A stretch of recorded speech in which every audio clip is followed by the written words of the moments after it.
बीड जिल्ह्यातील परभणी केसापुरी गावातील जिल्हा परिषद शाळेत शिकणारी अंकिता कौचट या विद्यार्थिनीने शाळेतील मूलभूत सुविधांचा अभाव आणि कथित भ्रष्टाचाराबाबत थेट पालकमंत्री तथा उपमुख्यमंत्री अजित पवार यांना पत्र लिहिल्याने एकच खळबळ उडाली आहे।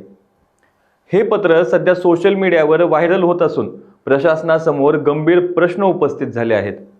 आपल्या शाळेत पिण्याचे पाणी, स्वच्छतागृह, वर्गखोल्यांची दुरव्यवस्था, बसण्यासाठीची सोय, शैक्षणिक साहित्य अशा मूलभूत सुविधांचा अभाव असल्याने नमूद आहे।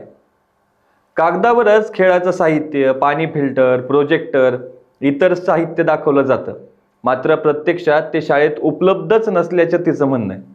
या संदर्भात महिला सरपंचाने आरोप फेटाळून लावत मुलीने उपमुख्यमंत्र्यांना पत्र लिहिले, हा आमचा विकास आहे की आमची प्रगती आहे, अशी प्रतिक्रिया दिली आहे। तर याची चौकशी करावी, त्याला आम्ही समोर जायला तयार आहोत, असं सुद्धा महिला सरपंचांनी म्हटलं आहे। अजितदादा पवार यांना मी पत्र लिहिले। माझ्या शाळेसाठी सोय नाही, त्याच्यामुळे मी पत्र लिहिले। काय काय सोय नाहीये? बाथरूम, हँड वॉश, पाण्याची सोय नाहीये, त्याच्यासाठी मी पत्र लिहिले त्यांना। किती दिवस झाले सोय नाही? खूप वर्ष झाले। थेट तू अजितदादांना पत्र लिहिलं? हा। काय अपेक्षा आहे तुला अजितदादाकडनं? काही माझ्या शाळेला सोय करतील, त्याच्यामुळे माझी अपेक्षा आहे। आणखीन काय काय सुविधा नाहीयेत शाळेत? माझ्या शाळेत चांगले ग्राउंड खेळण्यासाठी नाहीये, खेळण्याचे सामान वगैरे नाहीये। आणि दुसरं काय, प्रोजेक्टर वगैरे आहेत का इथं? त्याचं काय माहित नाही। ते पत्र वाचून अजित दादा काही अपेक्षा मागणी पूर्ण करतील असं वाटतंय। काय वाटतंय तुला सांग?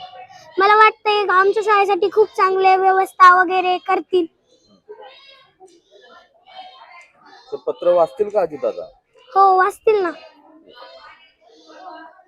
नाव सांग तुझं? अंकिता गोविंद कौचट। जर पाहायला गेलं तर मग खरं तर हाच आमच्या गावचा विकास आहे म्हणावं लागेल। कारण आमच्या शाळेतल्या मुलींना पंतप्रधान कोण आहेत, पालकमंत्री कोण आहेत, हे सगळं जर माहित आहे म्हणजे हाच खरा विकास आहे म्हणायचं। उच्च दर्जाचं शिक्षण मिळते म्हणायचं त्यांना। आणि ठीक आहे, त्यांना जर चौकशी वगैरे करायची असेल तर निपक्षपणे चौकशी वगैरे झाली पाहिजे। हां, म्हणजे आम्ही त्या मुलीची भेट घेणार आहोत आणि आम्ही तिचा सन्मान करणार आहोत, की तिला एवढं नॉलेज आहे, की आपल्या राज्याचे पालकमंत्री, आपल्या जिल्ह्याचे पालकमंत्री कोण आहेत, उपमुख्यमंत्री कोण आहेत, हे सगळं तिला माहिती आहे।